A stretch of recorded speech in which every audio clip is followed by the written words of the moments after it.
ईमान मज़ारी केरु आहे ऐं हू मुश्किल में छो आहे? हिन महीने पाकिस्तान में हिकु अहिड़ो वाक़ियो पेश आयो जंहिं सॼे मुल्क में बहस छेड़े छॾियो। उहो वाक़ियो मारूफ़ इंसानी हक़नि जे वकील ईमान मज़ारी ऐं संदसि मुड़ुसु चठा जी गिरफ़्तारी हो। सोशल मीडिया ते कयल पोस्टुनि सबबि खेनि 17 साल क़ैद जी सज़ा ॿुधाई वई आहे।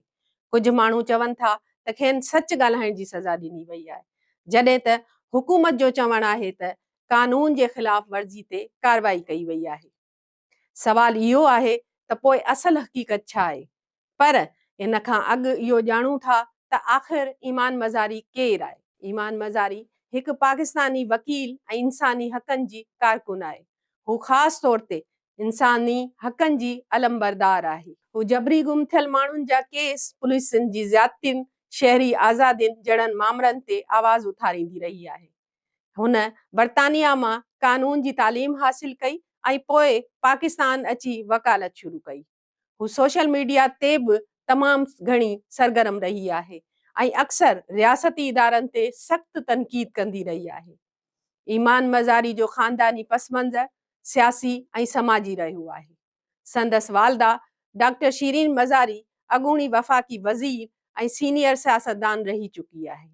हू पाकिस्तान तहरीक इंसाफ़ सां लाॻापियल रही आहे। उन खां अॻु क़ाइदे आज़म यूनिवर्सिटी में प्रोफेसर पिणु रही आहे। ईमान जो वालिद तैयब हाज़िर हिकु डॉक्टर हो जेको 2022 में गुज़ारे वियो। संदसि नानो मशहूर शाइर तौफ़ीक़ रिफ़त हो। इन्हीअ पस मंज़र सबबि ईमान मज़ारी नंढपण खां ई सियासत ऐं समाजी मसइलनि खां वाक़िफ़ रही। संदसि मथां केस छो दाख़िल थियो? 2025 यानी गुज़िरियल साल हुकूमत ईमान मज़ारी ऐं संदसि मुड़ुसु हादी अली चठा ख़िलाफ़ केस दाख़िल कयो। मथनि इल्ज़ाम हो त सोशल मीडिया ते रियासत मुख़ालिफ़ मवाद शेयर कयो, अहम इदारनि ख़िलाफ़ नफ़रत फैलाई, ग़लति ऐं गुमराह कंदड़ ॼाण ॾिनी।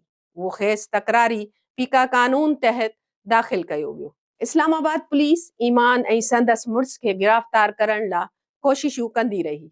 ॿिन्हिनि 3 रातूं इस्लामाबाद बार में गुज़ारियूं ऐं आख़िरकार गुज़िरियल हफ़्ते खेनि गिरफ़्तार कयो वियो। उन खां पोइ अदालत ईमान मज़ारी ऐं संदसि मुड़ुसु खे ॾोहारी करार ॾिनो ऐं ॿिन्हिनि खे 17 साल क़ैद ऐं ॾंड जी सज़ा ॿुधाई। अदालत मूजिबि उन्हनि जूं पोस्टूं सिर्फ़ तनक़ीद न पर रियासत मुख़ालिफ़ सरगर्मियूं हुयूं। हुकूमत जो मौक़िफ़ आहे त इज़हार राय जी आज़ादी जूं हदूं आहिनि। रियासती इदारनि ते हमला बर्दाश्त नथा करे सघजनि। सोशल मीडिया ते ग़लति ॼाण क़ौमी सलामती लाइ ख़तरो आहे। इन्ही करे कानून मुताबिक़ सज़ा ॾिनी वञे। DGISPR पिणु पंहिंजी प्रेस कॉन्फ्रेंसुनि में ईमान मज़ारी ते तनक़ीद कंदो रहियो आहे।